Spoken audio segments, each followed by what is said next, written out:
ito po ang ating Ate Joy, ang sekretaryeng hindi sexy. Ito po, itutuloy po niya ang kanyang katanungan. Kahapon na nautulot.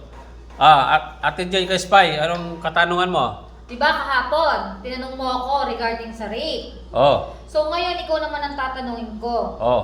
O halimbawa, yung lalaki ng rape, hindi nakatakbo. Pero yung ari niya, naiano niya sa kilikili ng babae. Matatawag bang rape yun? Anong ginawa sa kilikili ng babae? Halimbawa ikaw, kamo. Halimbawa ikaw yung kahapon. Ari ng lalaki. O ikaw kahapon. Oh. O yung ari ng lalaki na ilagay niya sa kilikili. O doon niya ipinasok sa kilikili mo. Oo, doon niya ipinasok. O, Oh. sige. Anong tanong mo doon? Matatawag mo bang rape na yon? O, ito, tumingin ka sa camera para seryoso ka sa tanong. O, yun. Sige, sagutin mo yung tanong ko. Okay, Ka-Spy, sasagutin natin ang tanong ni Ka-Spy Ate Joy, ang sekretaryeng hindi sexy, laging galit. Sasagutin natin yung rest back ni Ate Joy. Ito, natuloy na. Kahapon, tinakbuhan siya nung mangre-rape sa kanya. Ito, natuloy na. Sa kilikili daw niya ipinasok yung ari nung lalaking mangre-rape sa kanya.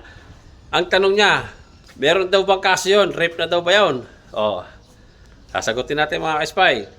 O, pagka ganon, una nating titingnan yung sinasabing LEWD, Lewd Design, yung may pagnanasa na. Ano bang ginawa nung suspect?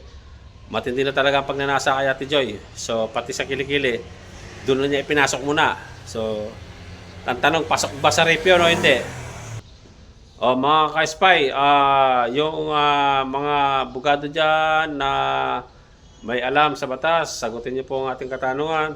Pero kung ako po ang tatanungin, pasok na po siya sa rape dahil yung pag-aari niya ay ipinapasok sa kilikili ni Ate Joy na tuwang-tuwa dahil kahit sa kilikili lang, naipasok na daw. Comment na po tayo mga Ka-Spy kung may kontra po kayo sa aking kasagutan. Salamat po.